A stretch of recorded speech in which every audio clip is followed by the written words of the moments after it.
दैनिक प्रवचनों की श्रृंखला में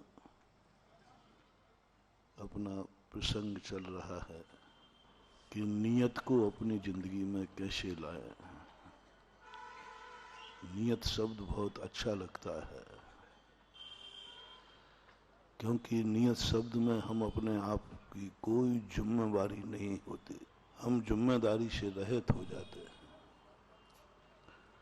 हमारी कोई फॉर्मेलिटी भी नहीं होती, हमारा सब कुछ अपने आप से हम बरी होकर स्वतंत्र हो जाते हैं। और यह स्वतंत्रता सभी जीवों को अच्छी लगती है, लेकिन ये नियत का प्रलोभन जो जिस समय होना है वैसा होगा, होगा वही जो राम रच राखा, ये तीन जो खतरनाक शब्द सबसे ज्यादा भारत इससे ग्रसित है। भारत के पिछड़े होने का कारण ये तीन कारण है और व्यक्ति का जीवन में विकास के अभाव में ये तीन कारण मुख्य हैं। सारे विश्व की पैथी को मैंने देखा, जर्मन जापान की भी शैली को मैंने देखा, वो भी आस्तिक हैं, लेकिन वो भगवान को या नियत को अपनी जिंदगी नहीं सौंपते। भगवान को दो तरीके से माना जाता है। एक, भगवान को इतना विश्वास कर लेना कि सब कुछ उनको सौंप देना, सब कुछ नियत के अधीन कर देना, सब कुछ भाग के अधीन कर देना। ये अंधी श्रद्धा है। यह अंधी श्रद्धा व्यक्ति को एक दिन गड्ढे में ले जाएगी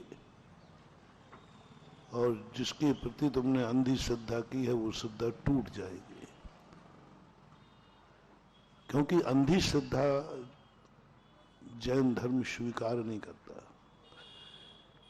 इसलिए जैन धर्म में श्रद्धा के साथ तुरंत सम्यक ज्ञान प्रकट होता है।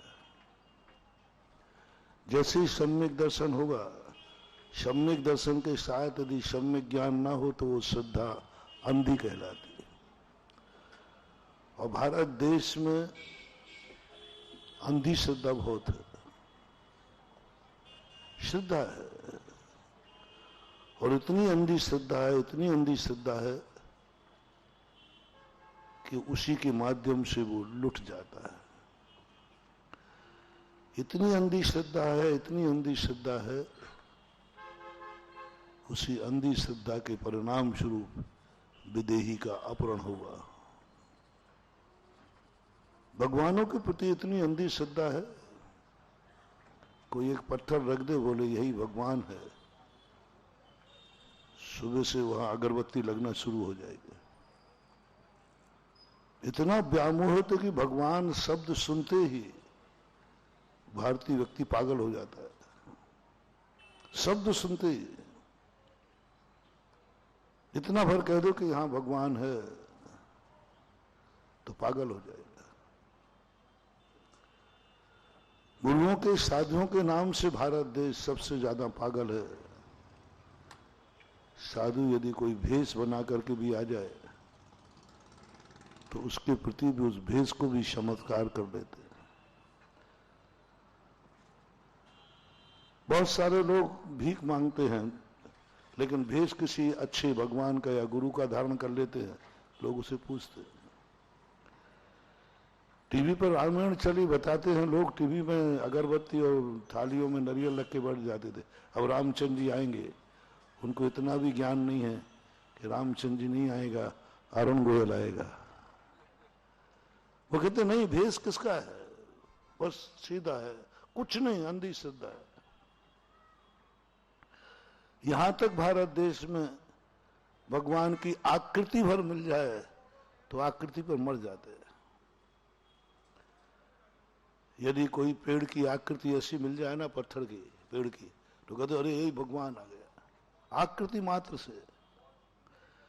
वो आकृति यदि पशु में भी मिल जाए तो पशु पूज जाता है। हाथी पूज गया क्योंकि वो एक आराध्य की आकृति है, तो लोग हाथी को पूजने लगे। और इतना भी भूल गए कि यदि ये हाथी आराध्य है तो बस बैठा हुआ ऊपर महावत लात क्यों मार रहा है? और तुम देख रहे हो आकृति है। वो कहते मानते तो ये भी हैं कि यह आकृति नहीं है, गणपति बब्बा नहीं है, पर आकृति है क्योंकि उसकी सूंड है। अब उस आकृति को पूजते समय इतना भूल गए कि महावत उसको अंकुश मार रहा है। और जो हमारे भगवान को अंकुश मारे हम कैसे सहन कर लेते? आप लोग ऊपर बैठा हुआ महावत लाते मार रहा है। विचित्र दशा है भारत की। नाग पंचमी को नाग को दूध पिलाएंगे और घर में नाग निकल आया तो निपटा देंगे। भैया नाग क्या है? देवता। और घर में निकल आया देवता तो मार डालते। और इन सब चीजों के ऊपर वस्तुतः विचार करने की बातें हैं। भारत इतने देवताओं का देश है, जहां देवता ज्यादा हैं और भक्त कम हैं। क्यों बन गया है? क्योंकि हमारे साथ सम्यक ज्ञान नहीं लगा। इसलिए जैनाचार्यों ने सबसे पहले कहा श्रद्धा से मैं अभिभूत नहीं हूं, श्रद्धा के साथ सम्यक ज्ञान है कि नहीं, विवेक है कि नहीं। तुमने सब कुछ भगवान को सौंप दिया, तुम सब कुछ नियत के अधीन हो गए, जो होना है सो होगा। जब जब मैंने अभी 3-4 दिन से बोल रहा हूं, जब जब तुम्हारे मन में ये परिणाम आवे, आप बहुत बहुत शक्तियों को खो रहे हो। बहुत शक्ति हमारी खंडित होती, हम असमर्थ होते जाएंगे। 6 महीने यदि आपकी यही धारणा रही तो आप इतने निष्क्रिय हो जाएंगे कि आपके मुंह पर मक्खी बैठी होगी तो भी कहोगे बैठना, जो होना है सो हो जाएगा। निष्क्रिय कर देगा वो। आस्तिक का अर्थ वह है सावधानी। भगवान इसलिए नहीं है कि वो तुम्हें निकम्मा बनाए, भगवान इसलिए है तुम्हें सावधानी सिखाए। भारत के लोगों ने आशीर्वाद का गलत अर्थ ले लिया, गार्जियन का गलत अर्थ है। गार्जियन अपने पास है, कोई चिंता की बात नहीं है, कोई चिंता की बात नहीं। महाराज का आशीर्वाद हो गया ना, अब क्या विकल्प करना। मैंने एक बार उदाहरण सुनाया था कि एक व्यक्ति बहुत श्रद्धालु था, यात्रा करने जा रहा था। भगवान पर उसका बड़ा विश्वास था, शांति धारा पर बड़ा विश्वास था, महाराज पर भी विश्वास था, अटूट विश्वास। इतना अटूट विश्वास था कि वो कहता जो कुछ भी होना है सब महाराज के आशीर्वाद है, कुछ नहीं होगा। उसने गाड़ी स्टार्ट कर दी और गाड़ी स्टार्ट करके छोड़ दी और ब्रेक पे से फैला हटा दिया और आंख बंद कर ली और गाड़ी फुल स्पीड से छोड़ दी। लोगों ने कहा क्या कर रहा है? बोले चुप रहो, अरे एक्सीडेंट हो जाएगा। तुम लोग सब नास्तिक हो, महाराज की बात पर विश्वास नहीं करते। महाराज का आशीर्वाद लेके आया हूं, और जहां महाराज का आशीर्वाद हो जाता है वहां कुछ हो ही नहीं सकता। ही लगा, हो ही नहीं सकता। आप सब उसी क्वालिटी के बैठे हो, मुझे मालूम। हो ही नहीं सकता, महाराज का आशीर्वाद है ना। अब ब्रेक पे पैर क्या रखाना, ब्रेक पर पैर क्या रखना, क्या आंख खोल के चलना, छोड़ो गाड़ी। अरे भाई, जब भगवान भरोसे तूने छोड़कर, गुरु के भरोसे छोड़कर ब्रेक पे से पैर हटा लिया, तो अब वो जिससे गाड़ी चलती है उस पे से और पैर हटा ले, फिर चलाया गाड़ी, तो जानूंगा महाराज का आशीर्वाद है। अब देखना, अंधी श्रद्धा देखना, जिससे गाड़ी चलती है उस पर क्या बोलते उसको? एक्सीलेटर है, एक्सीलेटर नहीं, पैर रखते जिससे गाड़ी बढ़ती है, ब्रेक नहीं, एक्सीलेटर। अब देखो, मैं तुम्हारे महाराज की ताकत बता रहा हूं, तुम्हारे भगवान की ताकत बता रहा हूं, तुम्हारे नमोकार मंत्र की ताकत बता रहा हूं, तुम्हारी शांति धारा की ताकत बता रहा हूं। यदि दुनिया का भगवान का संचालक है, भगवान ही हमारा रिमोट कंट्रोलर है, और महाराज के आशीर्वाद से सब कुछ होता है, तो आप गाड़ी में बैठ जाइए हाथ बंद करके, और महाराज से महाराज गाड़ी चलना, बस तैयारी हो गई, और बिना एक्सीलेटर के गाड़ी चल जाए अपने आप, चाबी भी मत लगाना, वो सब महाराज लगाएंगे। होगा कभी ऐसा? तो हमने ब्रेक पे से पैर हटा दिया और एक्सीलरेटर पर पैर दबाना ज्यादा चालू कर दिया। एक्सीलेटर पर तो पैर दबा रहे हो कि नहीं, महाराज थोड़ी दबाएंगे एक्सीलेटर, तो भाई फिर ब्रेक पे और रख, या दोनों पे से हटा दे, या तो दोनों पे से हटाओ या फिर ब्रेक पे भी रखो। बस यही भूल हम कर रहे हैं। इसी भूल से तुम संकट में पड़ते हो और हम लोगों का आशीर्वाद बदनाम होता है। तुम संकट में पड़ते हो, भगवान बदनाम होता है। कितने लोग हैं जो धर्म की क्रिया करते करते नास्तिक बन गए। उन अग्रहित मिथ्या दृष्टियों की चर्चा नहीं कर रहा हूं जिन्होंने सम्यक दर्शन प्राप्त किया ही नहीं। उनकी चर्चा नहीं कर रहा हूं जो सदा से बुरे हैं, गंदे हैं, पापी हैं। मैं उनकी चर्चा कर रहा हूं जो कल आज अच्छे थे, आज गंदे कैसे हो गए। मैं उनकी चर्चा नहीं कर रहा हूं जो सदा से गरीब हैं। मैं उनकी चर्चा कर रहा हूं जो कल अमीर थे, आज गरीब कैसे हो गए। मैं उनकी चर्चा नहीं कर रहा हूं जिनके पास आंखें हैं नहीं, लेकिन आज जिनके पास आंखें थी कल आज अंधे कैसे हो गए। मैं उनकी चर्चा नहीं कर रहा हूं जिनकी कोई इज्जत नहीं है, जिनकी इज्जत आकाश में छू रही थी, आज उनकी इज्जत धूल में कैसे मिल गई। विचारणी ये है, आश्चर्य ये है, चिंतन इस पे करना चाहिए। ठीक है, वो विकलतर मिथ्या दृष्टि है, अग्रहित मिथ्या दृष्टि है, उनको तो कुदरत ने, भाग्य ने मिथ्या दृष्टि बनाया। लेकिन हम तो संगी पंचेंद्री हैं, फिर कैसे मिथ्या दृष्टि हो गए। और उनमें भी जैन हैं, जैन कुल में हैं, फिर कैसे मिथ्या दृष्टि हो गई। आश्चर्य ये है, जैन कुल में जन्म लेने के बाद मिथ्या दृष्टि कैसे हो गए, ये आश्चर्य है।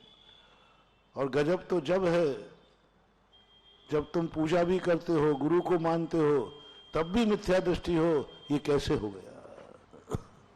और गजब तो जब है, शास्त्रों में पूज्यवर कुंद कुंद स्वामी ने क्या मिथ्या दृष्टि खोजा, क्या मिथ्या दृष्टि खोजा। उन्होंने कहा मुनि महाराज में मिथ्यात खोज लिया। मुनि अवस्था मैंने कि भगवान दिगंबर मुनि है, 28 मूल गुण पालन कर रहा है, निर्दोष शरिया का पालन कर रहा है। बोले सबसे बड़ा आश्चर्य तो यही है, एक निगोद में पड़ा हुआ, एक नीच कुल में जन्म लिया हुआ, जन्म जन्म का पापी व्यक्ति मिथ्या दृष्टि हो गया। लेकिन आश्चर्य है, तीर्थंकर के कुल में जन्मने वाला, तीर्थंकर की गोदी में खेलने वाला मारीच मिथ्या दृष्टि हो गया। यह आश्चर्य है। अब कोई नीच कुल में जन्मा बेचारा, मिलेक्ष खंड में जन्मा और वो मिथ्या दृष्टि हो गया। है मिथ्या दृष्टि, है, रहेगा, क्यों नहीं रहेगा। लेकिन आश्चर्य वो कि तीर्थंकर के कुल में जन्मा, तीर्थंकर की गोदी में खेला, तीर्थंकर ने उंगली पकड़ के चलाया और वो मिथ्या दृष्टि हो गया, वो अज्ञानी हो गया। तीर्थंकर के कुल में जन्म लेने के बाद एक कोड़ा कोड़ी सागर तक भटक गया। अहंकार मत करना रे तुम जैन कुल पर। एक कोई व्यक्ति यदि व्यसन करता है, शराब पीता है, कोई बड़ी बात नहीं है, क्योंकि उसका बाप भी शराबी है, उसकी कुल और जाति भी शराबी है। आश्चर्य तो वो है जो जैन कुल में जन्म लेकर के शराबी हो गया। ये कैसे हो गया, ये आश्चर्य है। कोई अजैन रात में खाता है तो कोई आश्चर्य की बात नहीं है। आश्चर्य ये है कि जैन कुल में खाने वाला व्यक्ति ने रात्रि भोजन कैसे कर लिया, कैसे कर लिया, आश्चर्य है। विश्व का सबसे बड़ा आश्चर्य है। लोग बहुत सारे आश्चर्य गिनाते हैं। कल चर्चा की थी अजूबे। अजूबे यानी अनोखे, अनोखे। मैंने अनोखे खोजे, यही अनोखे खोज रहा हूं। बोले एक पापी, एक नीच कुल में जन्म लेने वाला व्यक्ति ने कुछ गलत कर दिया, कोई बड़ी बात नहीं, कि वो वैसे पहले ही से नीच था, उसका बाप भी नीच था, उसके संस्कार नीच थे, क्या फर्क पड़ गया। उसके माँ बाप मांसाहारी थे, शेर के बच्चे ने मांस खा लिया, कोई कौन सा पाप कर लिया, क्योंकि माँ भी मांसाहारी थी। एक अजैन ने रात्रि भोजन कर लिया, कौन सी बड़ी बात कर ली, उसका सारा परिवार रात में खाता था, उसकी वंश परंपरा खाती थी। लेकिन सबसे बड़ा आश्चर्य है, आश्चर्य कह रहा हूं, जैन कुल में जन्म लेने वाला व्यक्ति शराब पी गया। ये कैसे संभव। इसका बाप बोले महाराज वो तो छना हुआ पानी पीता है, वो तो छना हुआ पानी पीता है। बाप छना हुआ पानी पी रहा हो और बेटा शराब पी रहा हो, बस यही सबसे बड़ा आश्चर्य है। उस व्यक्ति को अब कोई भी नहीं बचा सकता, वो तो नाली का कीड़ा बनेगा, मर करके सूकर बनेगा, ऐसा नीच कुल में जाएगा जिसे पीने के लिए नाली का पानी मिलेगा। उसको नहीं जिसके कुल परंपरा से शराब पी आई जा रही है। ये जितने गंदे लोग मिले समझ लेना ये पूर्व भाव का कोई भ्रष्ट जैनी है। आज नाली का पानी पी रहा है, जिसको छूने पर भी स्नान करता है वो कुत्ता पी रहा है। एक सूकर उसी नाली में रह रहा है। क्यों? जिस नाली को आप गंदा कह रहे हो, क्यों? इस सृष्टि में ऐसा पक्षपात क्यों? कुछ नहीं महानुभाव। कोई उच्च कुल में जन्म लेकर के शराब पी करके नाली में पड़ा होगा, कर्म ने फोटो उतार ली कि जब ये उच्च कुल में जन्म लेकर नाली में पड़ रहा है, इसलिए इसका अर्थ इसको नाली प्रिय है। ऐसी योनि में पैदा करो जहां नाली में ही जन्म ले, नाली में ही रहे और नाली में ही मरे। ये कुछ नहीं है, ये पापी जीव नहीं है, वो निगोश से निकल करके आए, नरकों से निकल के आए। ये वो जो है ऊपर से गिर के आए, ऊपर से जो गिरे हैं। नीचे से गिरने वाला गिरता नहीं है, उठता है। बहुत कम गिरते हैं नीचे से उठने वाले, और नीचे से उठ भी ना पाए तो बहुत धीरे धीरे आगे बढ़ते हैं। लेकिन ऊपर से गिरने वाला ऐसा गिरता है कि फ्रैक्चर होता है, सीधा ऊपर से गिरा है। और जितने उच्च कुल से गिरते हैं, आप देखना, जो मैंने कहा था कि जैनियों में या कहीं भी गरीब दिख जाए, तो कोई गरीब भिखारी दिख जाए तो ये मत समझना कि ये नरक से निकल के आया है, ये मत समझना कि ये निगोश से निकल के आया है, प्रायः बहुतायत ये समझना कोई अमीर आदमी भ्रष्ट हुआ है इसलिए गरीब हुआ है। जितने गरीब हैं ये अतीत के अमीर हैं 90%, बस उस अमीर होकर के भ्रष्ट हो गया। एक गरीब व्यक्ति ने अभक्ष खा लिया, भूखा था, मरता क्या नहीं करता। उससे पूछा, भाई ये अभक्ष क्यों खाया? बोले महाराज क्या करता, कोई उपाय नहीं था, मर रहा था, जो मिल गया खा गया, माटी खा लेगा। आपातकाल में भुज के अंदर एक व्यक्ति 8 दिन तक अंदर रहा, मटेरियल में जिंदा निकला। बोले क्या किया? बोले कुछ नहीं, स्वयं की लघु शंका पीता रहा, थोड़ी बहुत जो कुछ भी। क्यों भाई तुम इतनी गंदी चीज क्यों पिए? बोले क्या करता, इसके अलावा कोई चारा नहीं था, कोई उपाय ही नहीं था,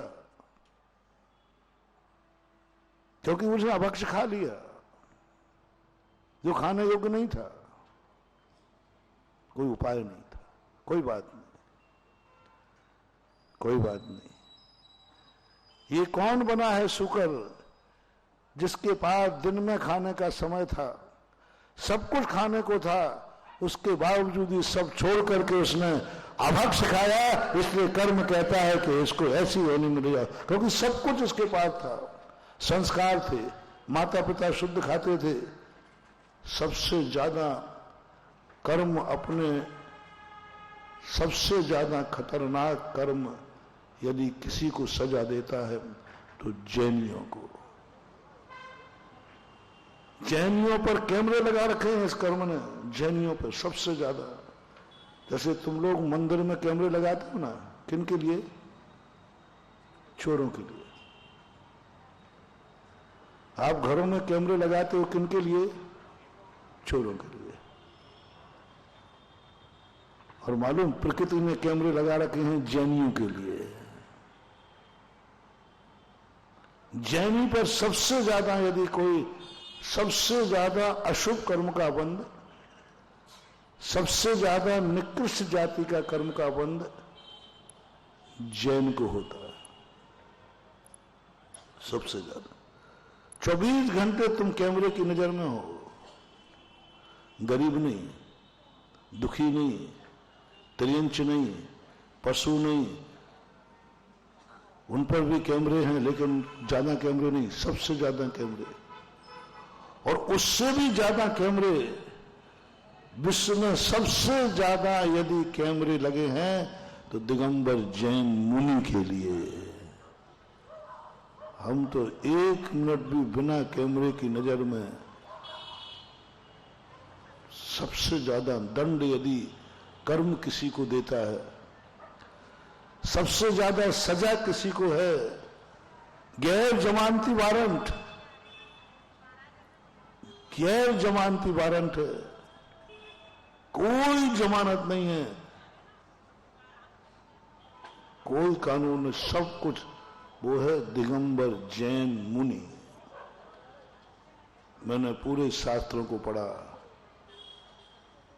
एक ही प्रकार की गलती मुनि महाराज से हुई, और उनमें आचार्य परमेष्ठी और हैं तो और डबल, फिर तो कानून कहता है इसको तो छोड़ना ही नहीं। तुम समझते हो कि ऊंचा पद अच्छा होता है, ऊंचे पद में कोई कंसेशन नहीं होता, आचार्य उपाध्याय साधु, वही गलती हम साधु ने की, वही गलती छुल्लक जी ने की, वही गलती आप श्रावक ने की जैन ने, वही गलती एक अजैन ने की, वही गलती एक पशु ने की। एक सी गलती, एक समान गलती है, लेकिन जब पाप का कर्म का बंध हुआ तो सबसे ज्यादा किसको होगा? मुनि महाराज को, सबसे ज्यादा मुनि महाराज। अस्मन पाओगम गणनादि ते निगोद पात्रा, सीधा कह दिया।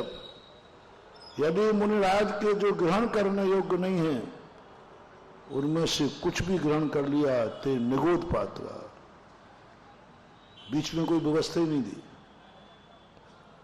बीच में कोई व्यवस्था नहीं है, सीधा निगोद। अरे भाई नरक दे देते, कम से कम सम्यक दर्शन तो प्राप्त कर लेते।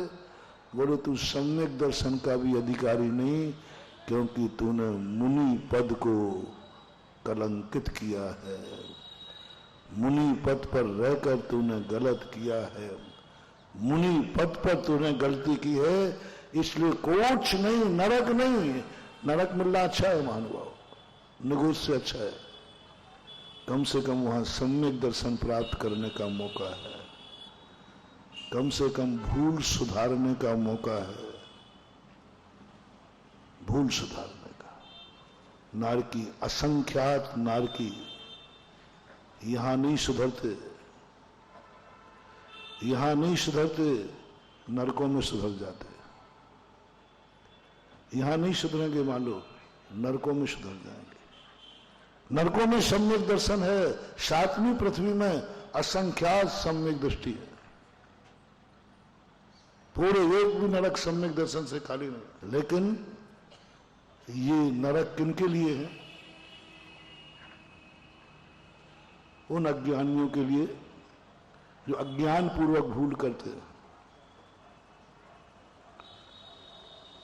जो कुल परंपरा जाति के संस्कार से भूल करते हैं, लेकिन जो उच्च पद पर बैठकर भूल करते हैं वे सीधे निगोद बहते, जहां कोई सम्यक दर्शन की गुंजाइश नहीं,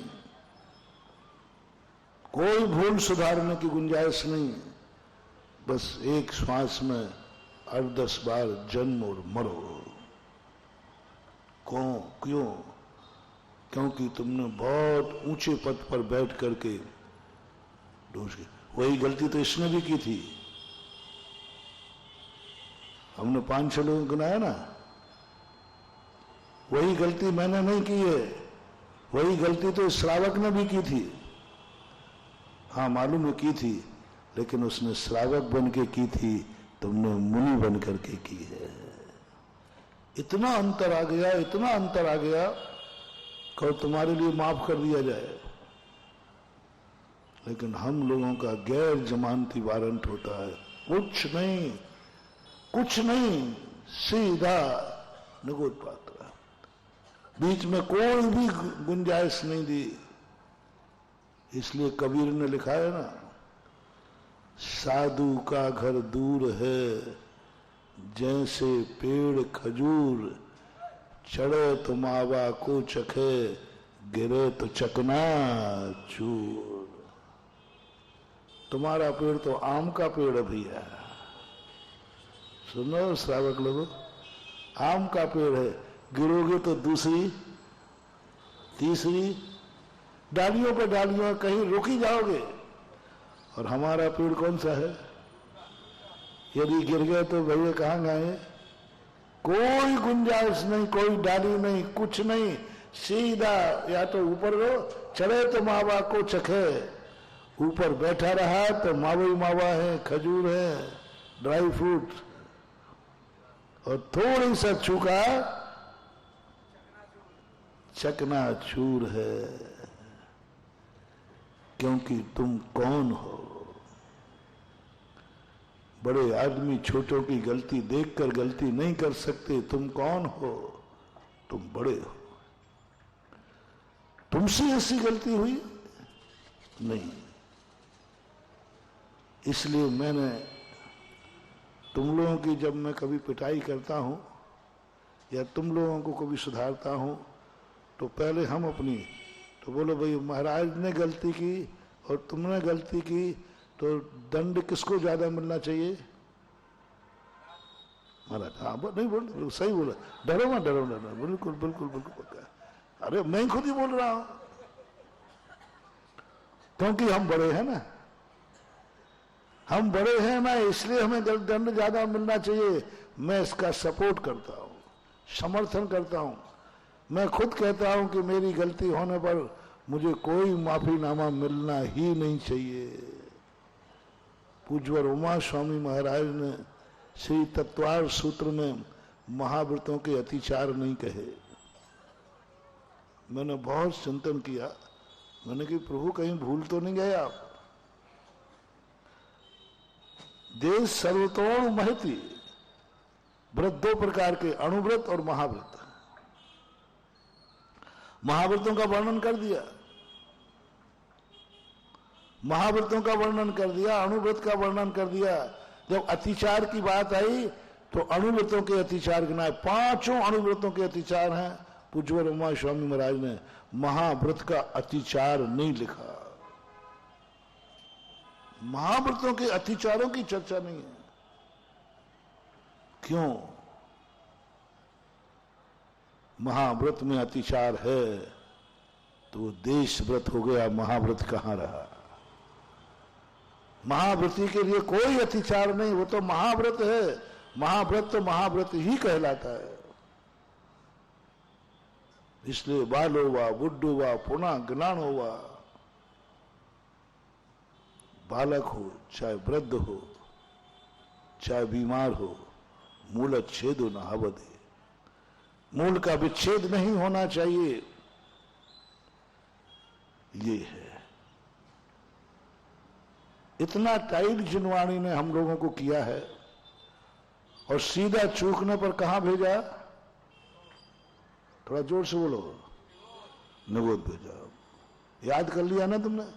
हम लोग यदि कहीं चूक जाए तो हमें सबसे ज्यादा दंड मिलेगा, निगोद जाएंगे, पक्का है, आगम में है।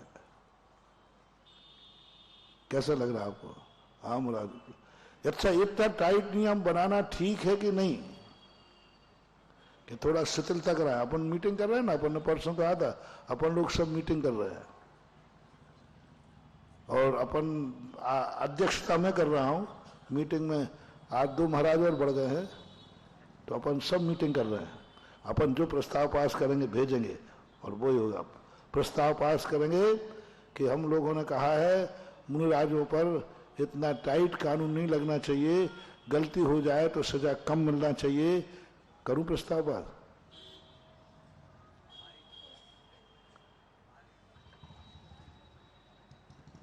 मुनियों को इतनी कठोर चर्या नहीं रखना चाहिए।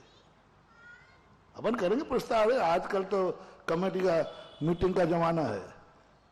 आजकल तो तुम्हारा तो मीटिंग इतनी जबरदस्त है कि महाराज भी की बात भी बाद में मानिए, महाराज जी रुकिए अभी मीटिंग करना है।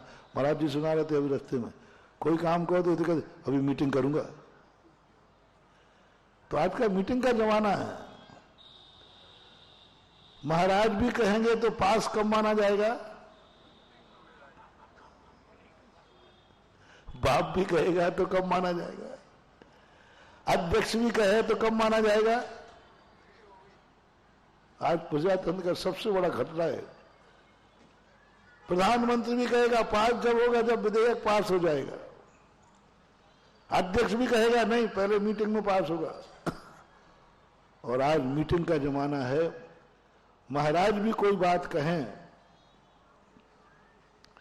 एक स्थान पर राजस्थान में ऐसे ही मीटिंग के चक्कर में मैं फंस गया।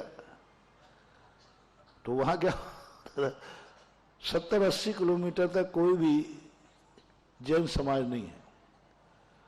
तो वहां के लोग महाराजों को बहुत परेशान करते थे, बहुत परेशान करते थे।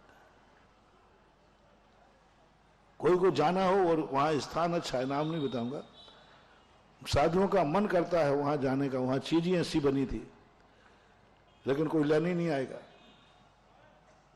और कहेंगे महाराज जी हमारे यहाँ वही प्रवेश करता है, पहले मीटिंग होती है, मीटिंग में विचार करते हैं, फिर आते। कई साधु तो लौट आते बेचारे, और यदि वहां चले गए तो ऐसे फंस जाते हैं, महाराज जी आप बिहार करोगे, मतलब बिहार करना, महाराज रुकिए अभी अभी नहीं जा सकते आप, पहले मीटिंग होगी। मीटिंग के बिना बिहार भी नहीं। अब साधु 70-80 किलोमीटर कैसे जाए?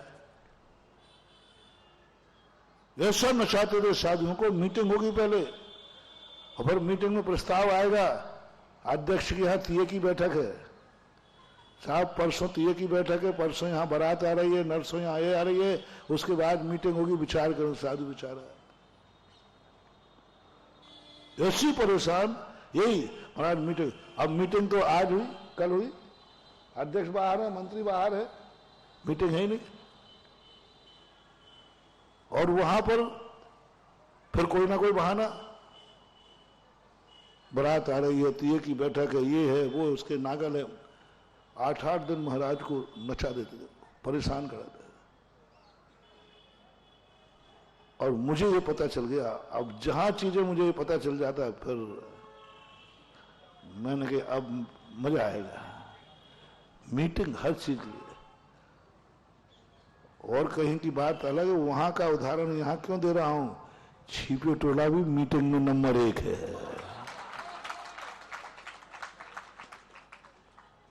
यहां अध्यक्ष जी कोई भी चल, ठीक मना मैं मीटिंग कर लूंगा। वो अध्यक्ष भी डर रहा है, इतना वजनदार फौजी अध्यक्ष है, फिर भी फौजी दमदार है, हिम्मत वाला है, लेकिन उसकी हिम्मत क्या वो कोई निर्णय ले ले। कम से कम 8 कितने दिनों का मुझे आए, 8वें दिन में 10-5 बातें आई, कम से कम 10 बार ठीक महाराज आपने जो कहा मीटिंग कर लूंगा। मैंने कहा यहां तो मीटिंग का ही सबसे बड़ा मामला है, और मीटिंग में प्रस्ताव पास हो जाए तो ठीक है। मैं वहां पहुंच गया,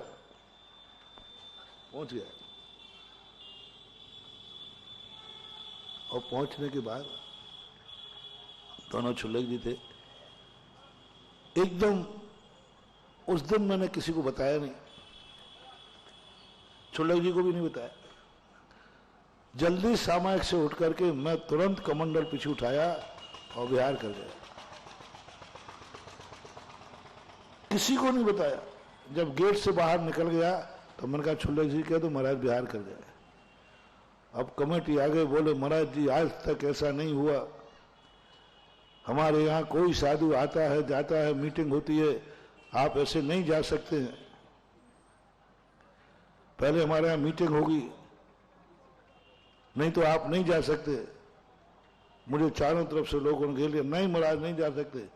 मैंने कही आपके मंदिर के अंदर होते तो रोक सकते थे, सड़क सरकारी है, पैर हमारे हैं।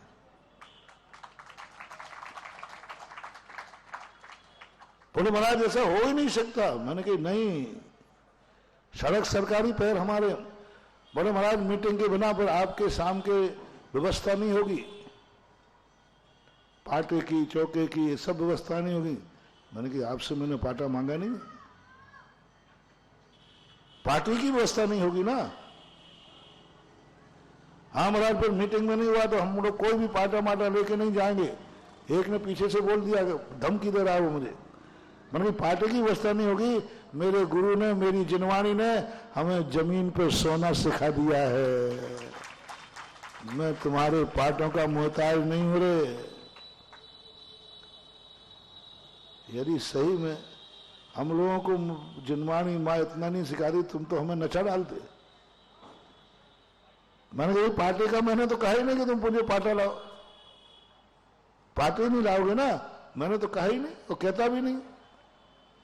मैंने कहा महाराज ऐसी बात नहीं है, देखो पाटा नहीं पहुंचेगा तो कल चौका भी नहीं पहुंचेगा। मैंने तो कहा नहीं कि मुझे चौका लगाओ, मैंने तो नहीं कहा तुमसे चौका लगाओ, तुम क्यों लगाते हो चौके।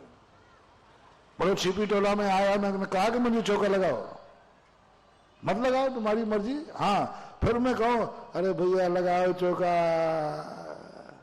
तो फिर तुम दादागिरी दिखाना। मैंने ठान लिया था कि 80 किलोमीटर में 2 दिन में पार कर दूंगा, और पेट से पहले पूछ लिया 2 दिन की उपवास की ताकत है तो भिड़ू, उपवास ने कहा 3 दिन की है।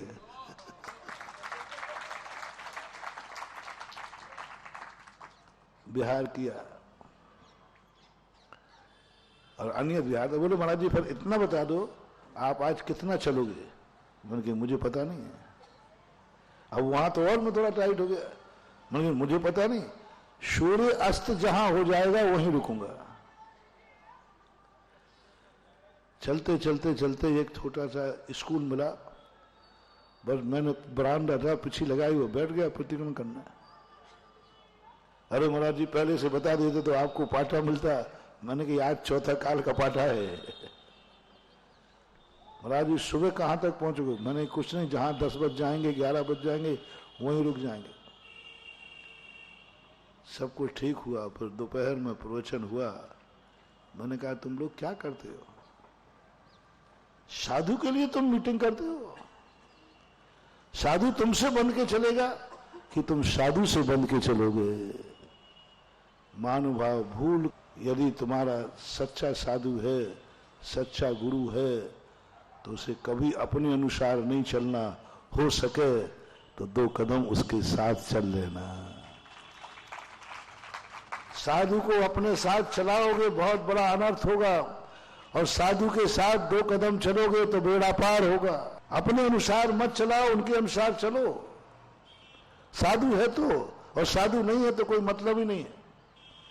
यदि आपकी आत्मा साधु स्वीकार करती है कि साधु है, मेरे गुरु हैं, तो फिर उनकी आवाज पर मीटिंग नहीं होना चाहिए।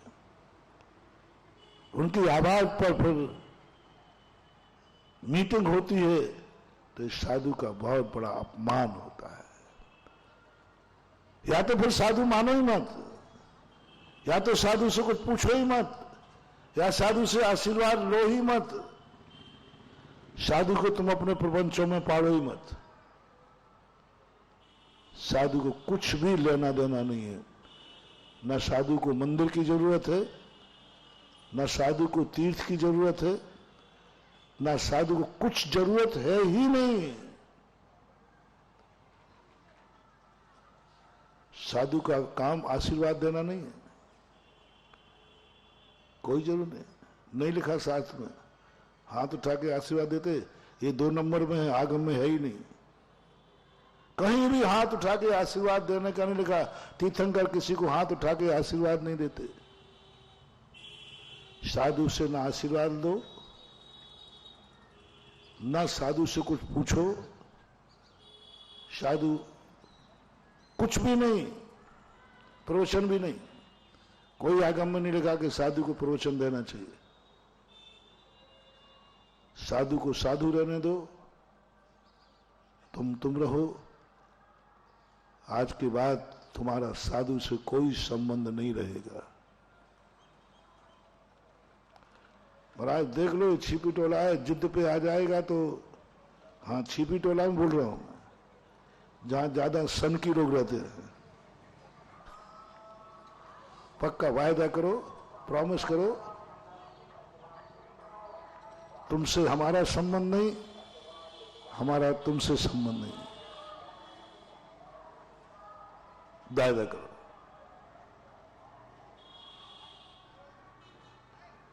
चलो, बहुत बड़ी रिस्क ले रहा हूं, बहुत बड़ी रिस्क ले रहा हूं। महाराज जी आप देख लो, पर हम लोग बिल्कुल आपसे कट्टी काट जाएंगे। एक बार मेरे से एक मांसाहारी उलझ गया, नाम जाति का नहीं ले रहा हूं, एमपी में था। तो वो कह रहे महाराज जी ये शाकाहार तो जैनियों का है। मैंने शाकाहार क्या कहलाता है? तो उसने कहा ये रोटी, दाल, सब्जी, फल, फूल सब गिनाता का वो, ये सब चीजें, दूध वगैरह, ये सब शाकाहार। मैंने कहा अच्छा, मैंने पक्का ये जैनियों का है महाराज, आप लोगों का है, हमारा तो मांसाहार है। हमारे तो मांसाहार है, हमारी जाति मांसाहारी है।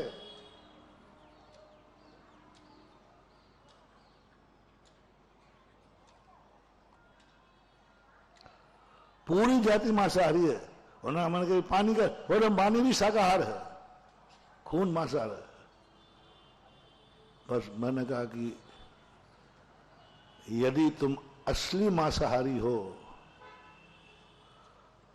और तुमने कहा कि शाकाहार जैनियों का है, हमारा तो मांसाहार है, चलो प्रॉमिस करो आज से हम तुम्हारे मांस को कभी हाथ नहीं लगाएंगे, मन वचन काय से कभी छुएंगे भी नहीं, ग्रहण भी नहीं करेंगे। तुम करो, आज के बाद शाकाहार को हाथ नहीं लगाएंगे। मैं ताव में आ गया। मैंने कि असली तुम्हारी वचन में ताकत है, और मैं वचन देता हूं जिंदगी में कभी तुम्हारे मांसाहार को हाथ नहीं लगाऊंगा। बस ही नहीं लगाया। तुम नियम करो, शाकाहार को हाथ नहीं लगाओगे और तुम्हारे परिवार में कोई नहीं लगाएगा। बोले महाराज कर लूंगा। मैंने कर, आज माइक पे हो गए एग्रीमेंट। मैंने देख लेना तूने क्या क्या कहा है। मैंने कि शाकाहार में दूध भी कहा है, तूने माँ का दूध पिया है कि जानवर का खून पिया है? बोल, जन्म के समय मम्मी से पूछ गया।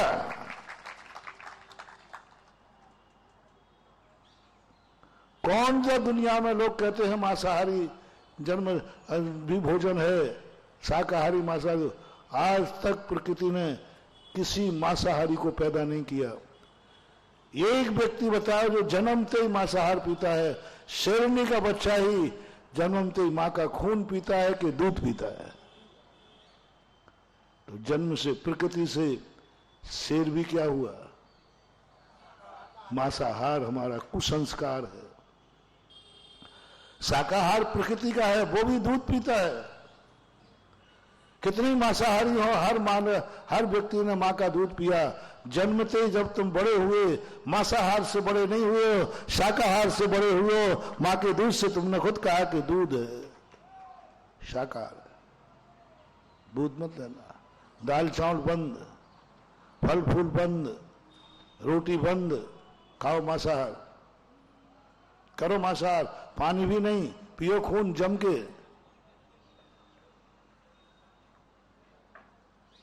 एग्रीमेंट पक्का? उसने पैर पकड़ लिए। बोलो महाराज नहीं कर सकूंगा, मेरा मांसाहार के बिना चल सकता है, तुम्हारा शाकाहार के बिना नहीं चल सकता। दुनिया का आज तक कोई मांसाहारी पैदा नहीं हुआ जो कहीं ना कहीं से शाकाहार को ग्रहण नहीं करता हो। करता ही है, वो छोड़ नहीं सकता। कहता मात्र है, कहने में आ रहा है, लेकिन वह जो संस्कार में आ गया, उसके दूसरों के द्वारा दिया हुआ संस्कार है, ओरिजिनलिटी अलग है। तो तुमसे भी कह रहा हूं, आगरा से आज बहुत बड़ी बात है, आज से तुम्हारा मेरा संबंध खत्म।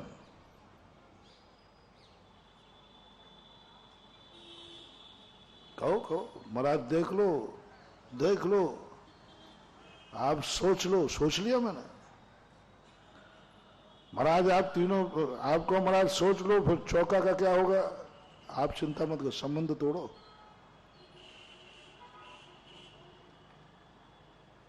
आज से आशीर्वाद बंद, प्रवचन बंद, सब कुछ बंद। तुम्हारा हमारा संबंध ही नहीं है।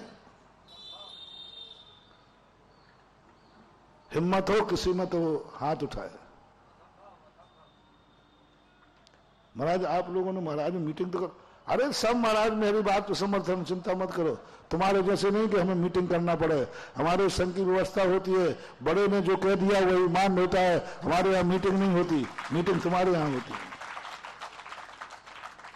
और हमारे पूज्य गुरुदेव तो कभी मीटिंग करते ही नहीं। आज तक मेरे गुरु ने कभी हम लोगों से पूछ करके क्यों भैया मैं ये कर रहा हूं, कैसा करूं? हम लोगों ने पूरा अधिकार गुरु को दे रखा है, तुम जो करोगे उसी पे हमारे हस्ताक्षर है। ना तो बिहार का, ना कभी किसी से आचार्य से डिस्कशन करते ही नहीं, और हम लोग कभी चाहते नहीं। और हम लोग चाहते हैं यदि आचार्य श्री ने कुछ हम लोगों से पूछ लिया तो हम लोगों को लगता है अपन लोगों ने कोई पाप जरूर किया है। 2 दिन पहले का प्रवचन याद करो। बड़े जब छोटों से कुछ पूछें तो ये गर्व की बात नहीं है, ये खेद की बात है कि तुम्हारा इतना टेलर कि बड़ों को छोटों से पूछना पड़ा। मैंने कहा था विनाश हो जाएगा तेरा छोटे, क्योंकि बाप ने बेटे से पूछा। पूज्यवर जिनसेन स्वामी महापुराण। ऋषभदेव जब वो जनता पहुंची दुखी होकर के नाभि राय के पास, उस समय राजा नाभि राय थे, तो नाभि राय ने कहा कि देखो मैं तुम्हें अच्छा उपाय नहीं बता पाऊंगा, मेरा बेटा ऋषभ कुमार है, वो अवधियानी है, उसकी देवता भी उसके पास आते जाते रहते हैं, चलो अपन सब उसी से पूछते हैं। जैसे नाभि राय प्रजा को लेकर ऋषभ कुमार के महल में पहुंचते हैं, ऋषभ कुमार तो घबरा गए, भयभीत हो गए। जरूर मेरे से उद्दंडता हुई है। पिताजी आप मेरे पास आए? हाँ कुछ बात पूछना थी। पूछने के लिए आपने मेरे से पूछना, मेरे पास आए? पिताजी जरूर कोई गलती हो गई है, जरूर आपने जान लिया है कि मैं तीर्थंकर हूं, व्यवहारिकता से रहित हूं, मैं उद्दंड हूं, मैं अहंकारी हूं। पहले बताओ मेरे से गलती क्या हुई जो आप मेरे दरवाजे आए? मैं तीर्थंकर हूं तो हूं, लेकिन ग्रस्त में आप मेरे पिता हैं, हम आपका बेटे हैं। आपको मैं आपके दरवाजे आऊंगा, आप मेरे दरवाजे क्यों आए? क्या संवाद! मेरे रोंगटे खड़े हो गए। तीर्थंकर खड़े हो गए पिताजी को देख करके, अपने महल में आके देख कर खड़े हो गए और पिताजी से संवाद किया। क्यों आए आप, ये बताओ, मेरी गलती क्या है? जब जब बड़े लोग छोटों के दरवाजे आए, महानुभाव समझ लेना चाहिए बहुत खतरा है,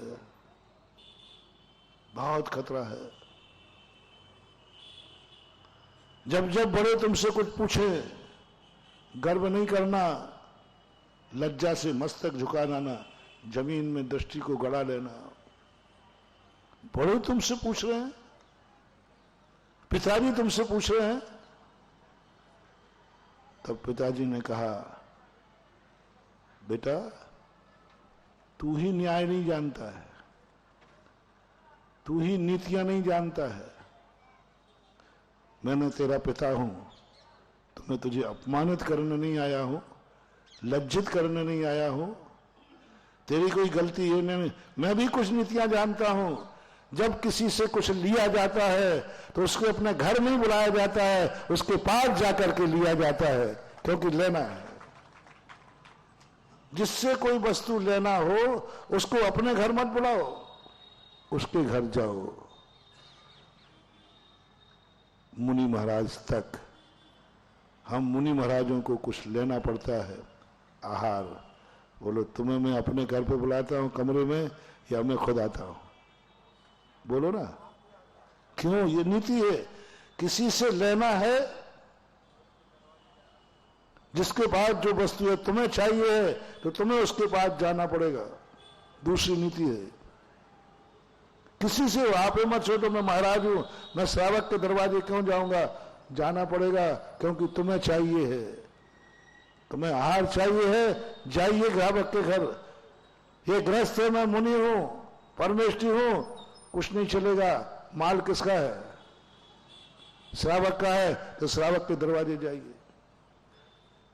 लड़का वाला बड़ा होता है कि लड़की वाला है?